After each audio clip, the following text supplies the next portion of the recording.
Okay, so before we start, a quick update about myself. I am Sunny Savla. I'm a qualified actuary and FRM. I have cleared all my papers at the age of 22. I'm currently India's youngest qualified actuary. I hold a record degree for it. Then, apart from the papers, that's all in the past. I have been working in the banking and finance, banking and risk to be precise, a non-traditional actuarial area since the last 5 years. My journey started with Deloitte and then 3 years at Deloitte, 1.5 years at PwC, and now at Nomura in a global investment bank.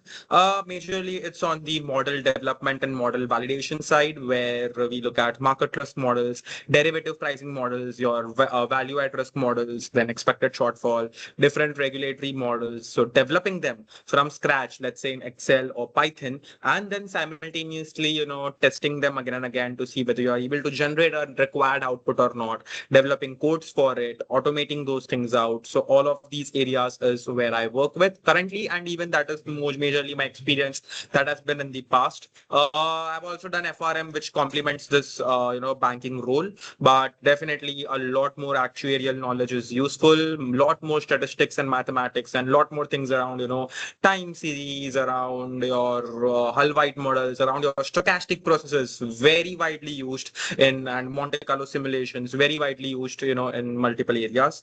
So yeah, that's a quick background about myself from the professional side, and from teaching side. I have been teaching since the last 4.5 years, and this attempt, even an academy, has completed 5 years. So yeah, I've been associated with it for more than 4.5 years now. And for CP2, this would be my fifth attempt of teaching CP2. And for other papers, definitely there have been almost more than 9 attempts. So yes, alongside CP2, I also myself teach CP3. We just came from a CP3 orientation session as well, very similar to this orientation, and a very similar paper as this. I will say difficulty wise, both are more or less equal. Only thing is CP2 is slightly more difficult because there are two papers and so on and so forth. But just came from that CP3 session. I teach CP1, CP2, CP3, and CB1, CB2, and SP5. Okay, SP5 is just recorded only currently, but yeah, that's currently what my role is at the academy. I'm a partner at the academy. So yes, I think that's majorly it. Now focusing a little bit around the CP2 modeling practice. This is a paper which actually tests you. Okay, firstly, this is my area. This is what I do currently in Nomura. I am in the model development team. Okay, out here in any bank, or I'm not. This is I don't think it's applicable for insurance companies right now. But in any bank, there are three lines of defense. Okay, model developers, some people who develop the model, make everything from scratch. Then there is a second line of defense who are model validators. So they are as smart people as developers, but independently they understand the models, they find flaws in it. They are like they suggest alternative approaches, they test the assumptions, rerun the output so that everything is proper. And then there is third line of defense, which is model audit, where the auditors look at both the developers and validators whether they have done proper work or not. Okay, so this is my area, making models in Python and documenting them, and including everything that is possible in the document. Okay, have been doing this since many years now. Out here in CP2, again, the purpose is very same. Okay, that you are making a model from scratch. The model can be anything. It will be on Excel only. It can be anything, any area, no linkages with your past papers or your past knowledge. They will provide you all the formulae, all the information, whatever you need. Okay, it's not like you have to remember something from the past that, oh, from CM2, I need to remember this. No, they will give you each and everything. You have to now think about how can you apply it in Excel, how can you break the model into different Excel sheets, how can you link them, how can you make the model dynamic, and after doing all this, how can you document the entire model, explaining from start that what is the purpose of the model, then what are the assumptions used in the model, what is the data used, did you make any changes in the data, did you do data testing or not, then the entire methodology that, okay, in this sheet, we are calculating ABCD. Out of this, in this column, we have this column, we have this, column D, we are getting cash flows, column E, we are using discount factors, computed using the risk-free rates, blah, blah, blah, blah. Then we are applying and getting the NPV. In this cell, we have a total, we are getting the present values. In this cell, we have the NPV, so on, so forth. Each and every column and cell needs to be explained. You have to explain the model in such a way that someone who can read your model along with the document and understand it to the fullest. Okay, so that is the detailed level of explanation required in the audit trail. Basically, after making the model, your explanation. So this is paper A. Okay. I'll talk more about paper B as well, but yeah. So that is the overall gist of CP2. It is again a single question based paper, a single big Excel model where you have to ensure you understand the data, understand the flow and everything, and attempt the model in one go in the best possible way. If at all you are stuck or if at all you miss out something, then everything falls apart because your model Excel calculations will not be completed. You will not be able to plot charts, and even while explaining the model, an audit trail in your document, you will be stuck. Okay, so it's like if one thing falls out, everything will be like a domino and everything will fall apart. Okay, so that is how tricky the paper is, and that's how we need to cover it. Okay, one more thing. Okay, even though no matter how difficult it is, personally, you might have seen one of my reels stating that I found the difficult most paper as CP2. Okay, this was genuinely more difficult for me. I have given SP5, SS7, I have given CP1, I have given basically cleared all papers, right? But after CP2 it will be CS2, and after CS2 it will be CP1. Okay, but CP2 will come at the top considering that's a single question based paper, and no matter what you do, no matter how much you try, it's impossible to complete the paper. 9 out of 10 people are not able to complete the paper. Okay, they are not able to get the correct answer in Excel. So this is how tricky it is. But we have to look at that. Even if you are stuck somewhere, how do we find a way along? How will we still proceed? How will we ensure that one thing is stuck, we do other things and we score marks on other things? Okay, so we will focus on multiple of these approaches that we can use in the particular exam. So don't get afraid by the fact that I'm saying that it's very difficult and okay. As the quote says, doubt on yourself will kill more dreams than failure ever will. Nowadays, I see people themselves thinking that I won't be able to manage work and one paper. I won't be able to manage this. In September first week, I have some marriage and everything will clash, and this is very difficult. And then they randomly skip attempts. Okay, what is this doubt? What is this fear? I sometimes don't understand. And to increase this fear, IFOA has also created an option to defer exams. So even after paying the fees, some people are now deferring the exams just because they feel they are not prepared. Who are you to doubt on yourself? Okay, if you have practiced well and if you have studied well, then what's the point of doubting? And even if you haven't, let's see, there are multiple other days, few more weeks to the exam. You can definitely do it. Okay, so don't doubt on yourself.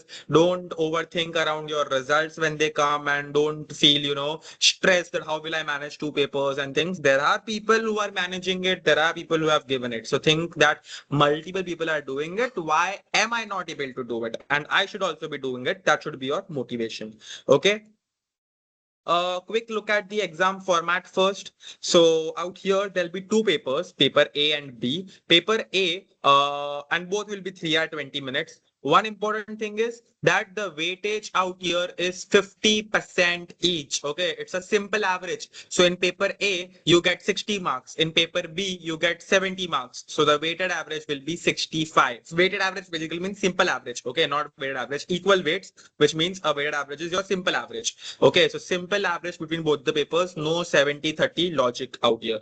Fair enough. So that's another thing. And paper A is a paper from the model life cycle perspective. Okay, models are built for life. Okay, firstly, no model is perfect. No matter whichever one you look at, Black-Scholes or CAPM, or your Hull White model, your interest rate models like Wasicek model, your Monte Carlo simulation. Nothing is perfect. VAR models, nothing is perfect. Even your insurance pricing models, right? They all need improvements. They all need to, the assumptions need to change. The input data keeps on changing. Along with changes in markets, new things get added to the model, the regulatory factors keep changing. So no model is perfect, and thereby it's not a work which can be automated, and it's a work which is there for lifetime. Okay, but in a model life cycle, okay, firstly there is one thing as model development, the initial development. Okay, that you don't have anything right now, you want to create a model.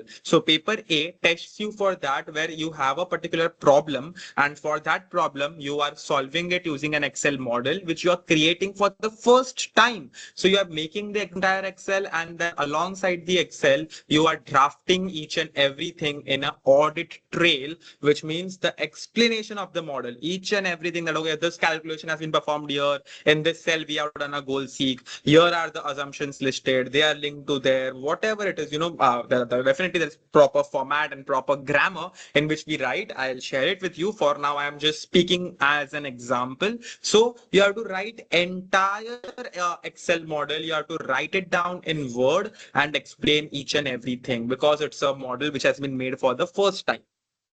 Now, once the model is made, what do? You monitor the results, you run it periodically, every month, every quarter, every day, every year, whatever it is. Okay, you keep on running them, and then you get the results. And then on the results, you analyze the results. That it's not like, let's say, model will give you an answer as 100. You will blindly believe, okay, 100 is the answer, let's go. No, you will check it. What was the last year's answer? What is this year's answer? Why is there a deviation? Is it an explained deviation, unexplained deviation, so on, so forth? You will look at many things, right? So paper 2 talks about a model which is already built. Okay, but they are actuarial examiners, so what they'll give you, I'll tell you, is they will give you a half build model. In paper B, they will give you a half build model that Excel workings are done for 2 sheets, and then they will tell you that your colleague has randomly gotten ill, or he is going on a foreign trip, or he is going on a maternity leave, and now you have to complete his work. Okay, so as a student, you have to then look at his half model which will be given to you, understand. You will also be given audit trail. Okay, audit trail means the documentation of that model will be given. So to read the documentation, understand the half model, complete that model. It's a very easy one. Half is already made, which means other half is genuinely very easy. So, and it is only 20 marks. So do you want me to write it somewhere? Let me just open up a Word and write it just for your sake. Paper A will be initial model development, and out here there will be roughly 40 marks of Excel problems. So like I said, you have to make an initial Excel model, right? But it's not that entire paper is Excel, but the 60 marks would go to the audit trail documentation. So people mistake that, oh, I am stuck in Excel and then it's impossible. No, it's fine. Even if you're stuck in Excel, if you are not able to find a way, you focus on audit trail and you complete that whatever you can, so that you can score more marks. Okay, this is approximate. Okay, this can be 38, 42. They keep on changing. Okay, and then when I look at paper B, this is model, looking at model results. Okay, model results slash summary. In this case, the Excel is only 20 marks, which means it's already half made Excel. Okay, so the remaining half, whatever you need to make, whatever calculations need to be performed, whatever charts need to be made, everything will be covered in roughly 20 marks. It can be 22, 21, so on, so forth. That can be 19, 18 as well. And the remaining 80 marks for your summary document. Okay, summary is a document, and this is audit trail is a document. Okay, so this is how the papers are structured. And as you can see, yes, Excel is important. Excel is the key. Okay, you cannot skip Excel. But point is that, there is documentation as well, which you have to focus upon. So now in paper B, what do we look at? Paper B is the case where model is half built. You will build it and then you will look at the results. And the main focus will be on results analysis. Okay, that if you are seeing a chart, Example, I'll give you an example. There are two portfolios, one portfolio with heavy equities and another portfolio with, let's say, bonds and properties, so on and so forth. You look at the chart comparison, and then you look at the mean, you look at the variance, you look at the standard deviation, you look at expected return, many things. And then you have to comment that yes, it's logical because equities will have a higher expected returns. That's why they are growing faster. Okay. And in this case, debt will have a lower expected return. That's fine. But even the volatility of equity is very high whenever, in the last 2 years when there was a dip, okay, dip in the market, the equities had fallen much more and the bonds and properties had risen comparatively. So to look at the charts, it's not like this are the two charts and you will say, okay, one is higher than the other. No, you have to comment that in these 2 years, because of recession, equity suddenly had a big, spike, a big fall, and then they shot up again. Again, like in CP3, in CP2, you do not have to, don't have to use any of your knowledge. Okay, your personal knowledge or your knowledge about current affairs, nothing is relevant. Okay, no current affairs info, no knowledge about your current working company that, okay, this is currently war is happening. No, nothing like that should be used anywhere. Okay, so no information from your end, no extra information from your end. Whatever is there in the question paper, you have to work around it. Okay.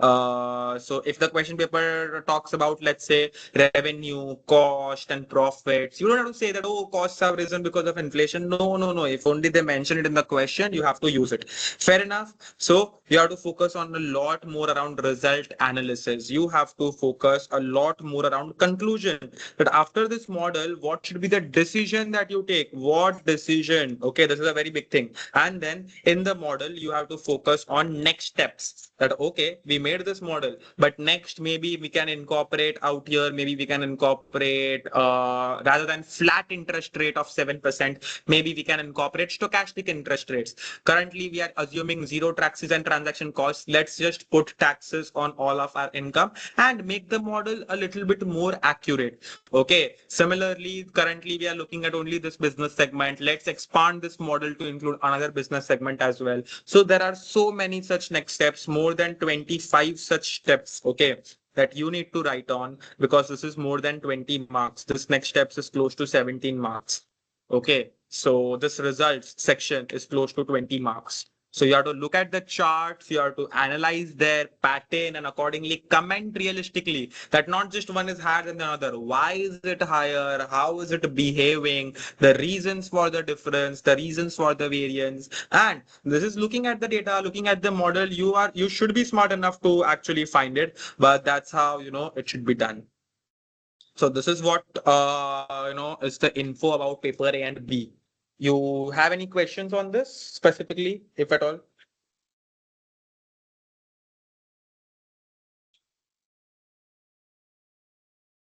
Any questions?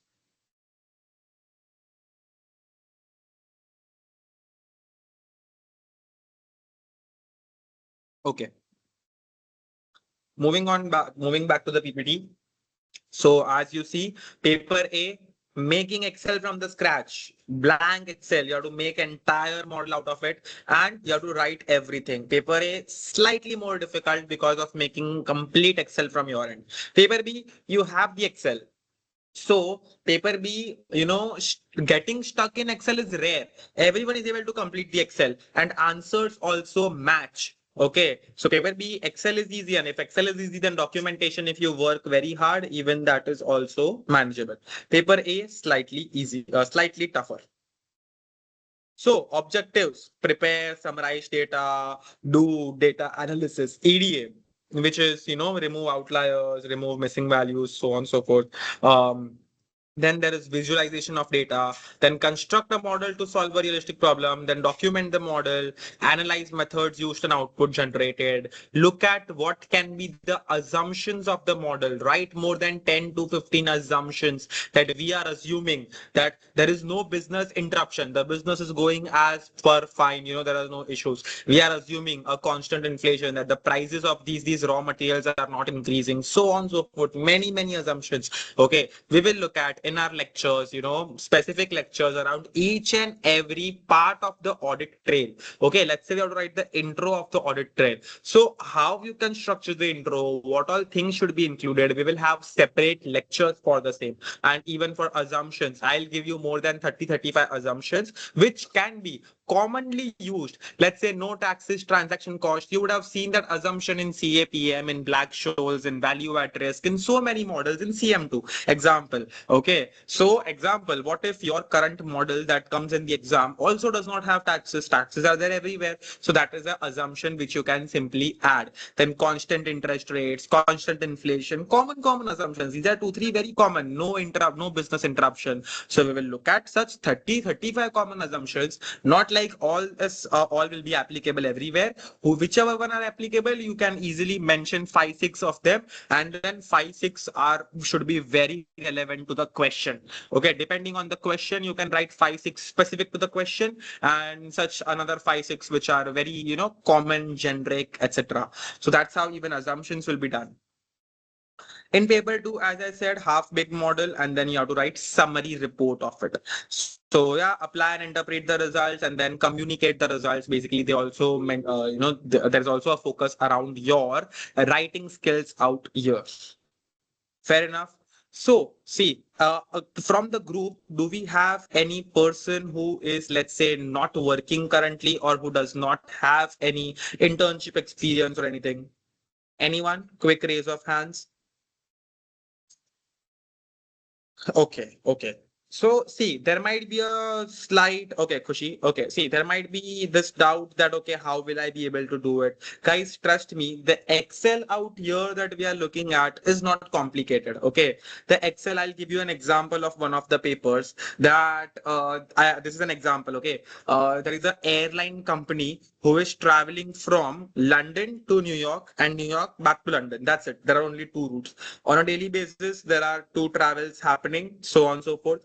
They give us a data around wind speed. Okay, the air speed for 365 days. Okay, then they talk about that airspeed and some formula and some distance in kilometers will help you to reach the fuel usage. That how much fuel will you use? If airspeed is very high and if it is, let's say, with you, then fuel is lesser. But if it's against you, then fuel is higher, right? So they'll give you a formula. So accordingly, fuel costs and everything will just come for you. Then they'll give you landing costs, flight landing costs and takeoff costs, then the salary of pilots, the staff costs, etc. So all of these are on the cost end, the fuel cost, the maintenance cost. Not all costs will happen all the time. Some will be month-end costs, some will happen once a year, etc. Some will be like takeoff and landing charges. These will be just whenever you land and take off.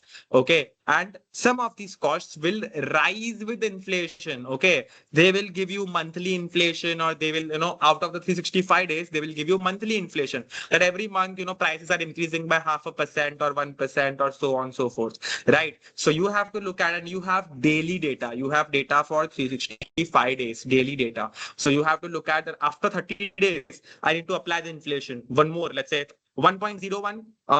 Okay, for first 30 days, zero inflation. 31 day to 60 day, example, into 1.01. The next 60 to 90 into 1.01 into 1.03. Let's say the next month inflation is 3%. So you have to scale up the costs and then apply it. So everything will be there on costs. Okay, multiple data segments, so on and so forth.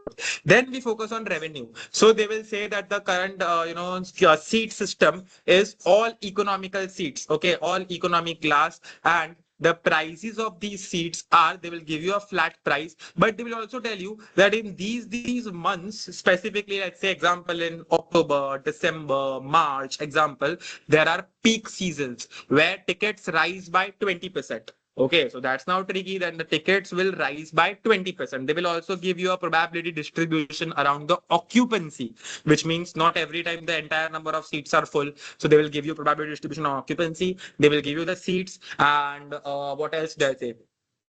the seed price growth in certain months. Rest months it will be similar.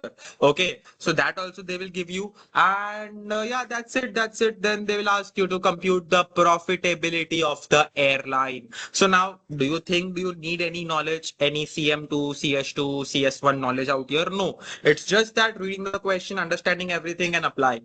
And then randomly, after you solve everything, they will say that now the company is planning that we introduce 20 luxury seats in each and every aircraft by removing 25 or 30 economical seats. Economical seats take up less space. So 30 economical seats removed, 20 seats, luxury seats added. Okay, luxury ticket price and everything they will give you. And now they'll say that rerun the entire model to look at profitability with this approach. So your model needs to be dynamic and should factor in for that change as well. It should not be the case that you copy paste the Excel, you create a new Excel, then you change everything. No, that's such a bad modeling practice. Your Excel should be so dynamic that even if you change that one thing particularly, it automatically runs the entire thing properly and gives you the final profit. And then they'll ask you to compare the final profit, which approach to choose, blah, blah, blah. Okay, so this is how the questions in the paper come in, and they are not linked to any work experience that you need.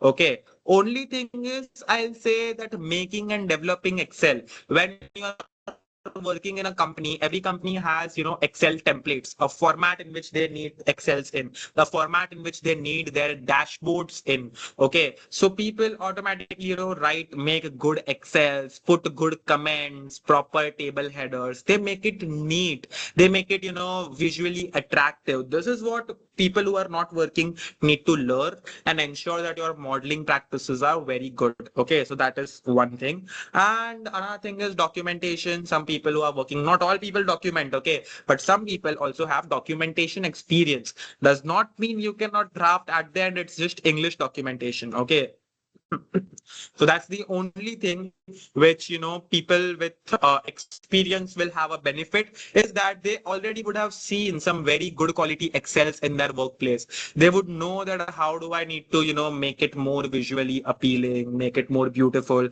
ensure that I'm writing every step. Whatever I'm doing in Excel, I'm writing every step properly. That's it. That is what they'll be good with. Okay, but that is something which we can also easily pick up. And look at this thing. I'll just mute myself. Just have a quick look that these are common areas which can be asked in the exam. Does not mean that only this will be asked. Some people say that, oh, I have not done CS2. What is Cox model? What is Markov chain? Guys, chill down. These have never been asked. Okay, Cox model, jump process, Markov chain, they have never been asked. Loss distribution, time series have been asked. Machine learning, once they had tried to ask it, but point is they will explain you each and everything. They'll give you formula, they'll give you definitions of what it is, they will tell you how to do it. So everything would be there. Okay, point is on Excel, how do you break it down, how do you apply these things one by one? That is something which is the complex area. Rest everything will be given to you, so don't worry if at all your CSCM papers are left. It's completely fine. Okay, your questions, the airplane example question, do you think it was related to any paper? Similarly, there is a pizza question related to pizza, question related to organic farming, related to animal husbandry, that you are growing animals. Okay, you are growing animals and certain weight, you have to grow up to their certain weight. You have to feed them this much based on their weights. And then once they reach above a particular weight, then you have to sell them. What price will you get will be weight dependent and all these things. Imagine now, do you think it is related to any papers? So there are questions which are not related to any papers more than 70% of the times. Okay, so if you look at 10 historical papers, out of those 10, there'll be 6 to 7 papers which will be not linked to any of these CSCM papers. There'll be 2 3 which will have, let's say, a discounted cash flow model, or let's say a loan schedule, or let's say a portfolio theory model, so on and so forth. But again, they'll explain each and everything to you, so you don't need to be worried about it. But anything can come. Okay, this is what I'm trying to say. Anything can come. Something that you are completely not expecting can also come. So it does not matter if you have experience or if you have cleared papers. It should be as how quick you are in the 3 hour 20 minutes to understand the paper and make the Excel is what the skill that we need to test you around. Okay. So yeah, that's majorly it from my end. I'll also share what all things we will be doing throughout the journey. Let me open up just a second. Uh-huh. Okay.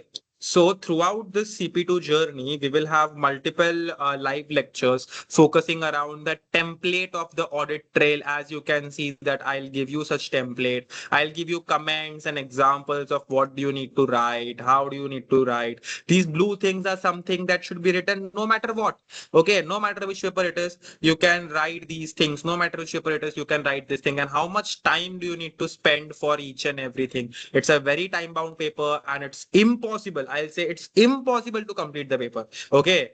No one comes out saying that my paper was completed and I had 10 minutes, but it's okay. We will give our best to ensure that whatever we are leaving is something which is slightly less valuable. So that is where we need to focus around. So everything like that, and sheet one, what do you need to do? So everything is properly documented. Everything would be given to you so that it becomes much easier that okay, your drafting skills should be in line, and along with it, let's say in results, how do you need to describe the results? So all these parts we will look at. Multiple examples from the past papers is what we'll look at. Then next steps, I told you more than 20-25 next steps. So I have given few next steps to you. I will add few more. Every attempt I try and add few more, and then accordingly it becomes such a big list because new questions come up, new observations come up, and things get added. So this is what the initial material set. Then we will also look at what all components are there in the audit trail, how much time do you need to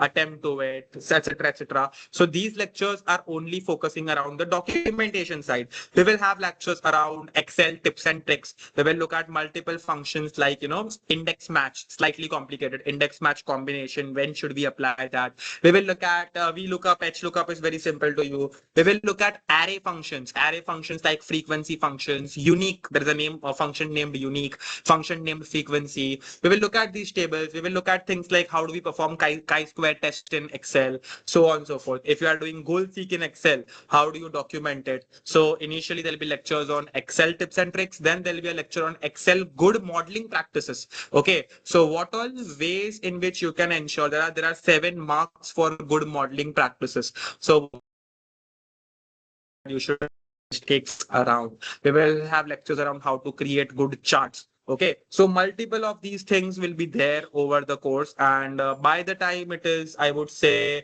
July mid is always my target to complete the entire portion and entire explanations. There are many. The course has entire, recorded lectures as well. I'll tell you which all recorded lectures do you need to watch, and which all things we will cover in the live session as well. So that I'll mention it to you. But the entire portion out here in this portion, you are not learning anything new. Okay, this is nothing new that you are learning. So everything is just manageable. It's just that you are building upon your skill. It's a Excel skill and the documentation skill in a very time constrained manner. Okay, so that is something that you need to focus on, and that is something we will also support you in building your skills. Post July mid, you can start attempting the past papers one by one and start sharing your past papers with me. I will not be checking them, and giving you marks, but I will be reviewing it. I'll be reading it and I'll be giving you comments that, okay, boss, what is the sheet? I am not able to understand what have you done in this sheet.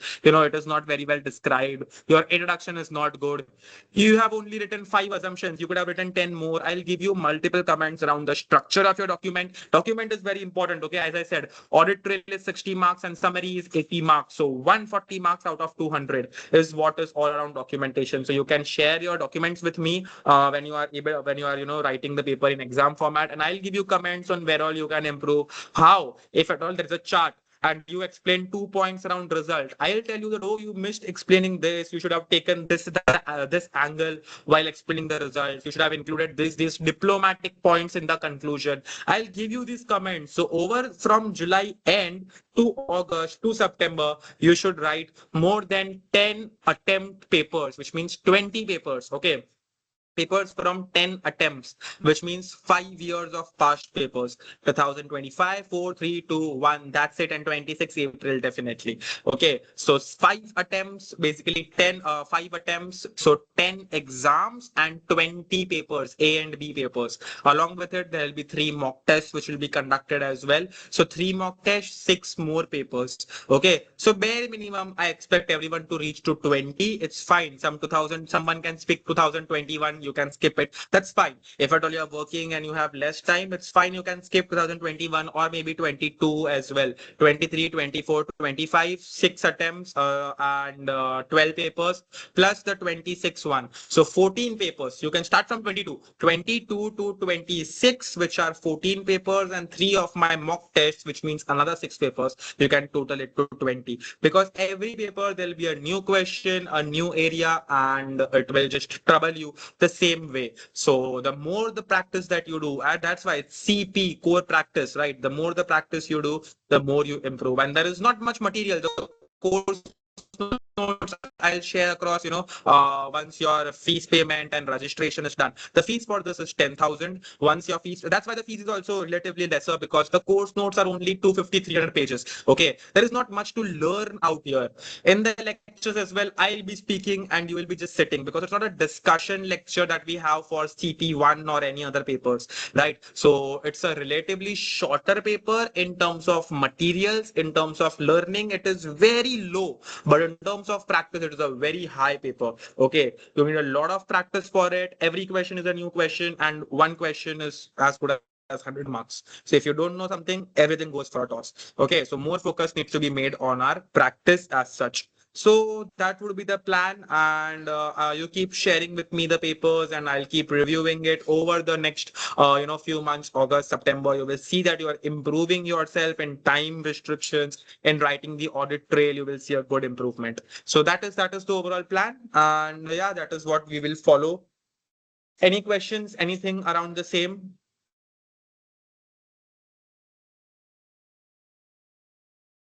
Anything that you want to ask?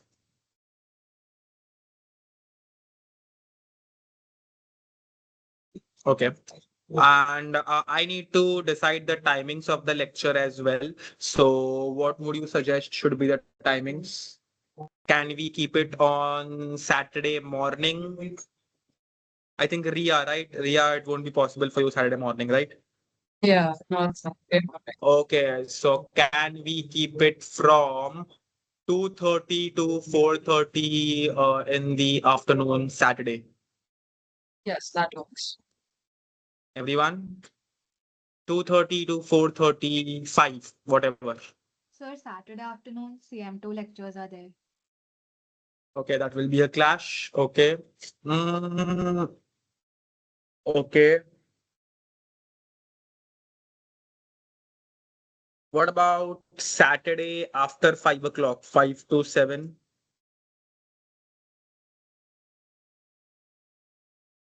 Saturday 5 to 7. Works for everyone? Okay, okay, okay. Parth, Alfred. 5 to 7 IST, okay, Indian Standard Time, Alfred.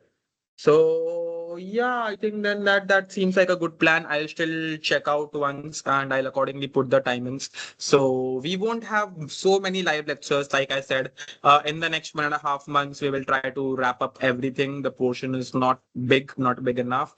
But yeah, main focus would be on solving papers. Ensure you do not open any of the recent past papers. Do not open papers on 2026, 25. Do not open any of these papers. It will be spoilers for you. These are the only things which are available for you to practice. There are no revision notes. There are no assignments, nothing like that. Okay, because it's a one question, one paper sort of an approach. So if you want to read the papers, look at 2019, 20, 2018. Read papers from that. Look at the question. Look at the way they have constructed the Excel. Look at their audit trail, so on and so forth. And that is something that can help you.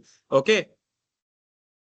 Fair enough. So that's it from my end. If at all there are no questions, we can end the session. And accordingly, I'll put the targets for the week, every week, to say that what you need to do. Those who have not yet paid the fees, request you to do so. The fees is 10,000, and post that I'll give you access to all the materials, the PPTs, the Excels, and the recorded lectures. And I'll tell you to watch these recorded lectures. And also every attempt I try to add few more things to the course. So this attempt also, there are specific things around conclusion part. There are specific things around results part, which we added in the last attempt. So based on the batch and based on the difficulties that you face, I create extra lectures as well that, okay, specifically around this topic. I see everyone is struggling with introduction example. So I will, create a separate lecture on introduction. I'll give you further points that, okay, in your first sentence, write this, in your second, third sentence, write this, so that it's clear in your mind and you directly go into the exam with that mindset rather than thinking everything from scratch. So I'm there ready to help you in whichever ways you find difficulty. So yeah, I think that's it. That's it. So thanks a lot for joining this session. Those who haven't spoken to me one-on-one yet, I think few of them I have spoken to already. I have spoken to Sahil, I have spoken to Khushi, I have spoken to Tirth as well a little bit. But so the people who have not spoken, please reach out to me personally. We will have a talk today once, and then accordingly, you can enroll, register, and then just start your attempt. Okay, so don't get firstly tensioned by the difficulty that I mentioned for this attempt. Yes, CP2 is difficult, but yes, if you give your best right from the start, and if you are smart enough to look at any new question, think about it very fast, and attempt it in Excel, then you are ready for this paper. No matter what your background, no matter how many papers have you cleared in the past, nothing matters. Okay, it's a practice, CP, core practice, practice oriented paper. The more papers you practice, the more skills you develop. There won't be any similar questions or anything that can help you, but yeah, the more skills, the more calmer the mind, the better you are prepared for the exam timings. 3 hour 20 minutes is the exam. Okay, you cannot prepare for this exam by reading. The exam is to solve Excel. Exam is to write everything from a blank Word document. You cannot read and prepare for the exam. The best way to prepare for the exam is to practice in the exam conditions and see your progress overall. Okay. So with this note, I'll end the session. Thanks a lot for joining the session. I'll put the updates on the group, and have a great day and all the best for the wonderful journey that lies ahead in September for CP2. Thanks a lot. Bye, everyone.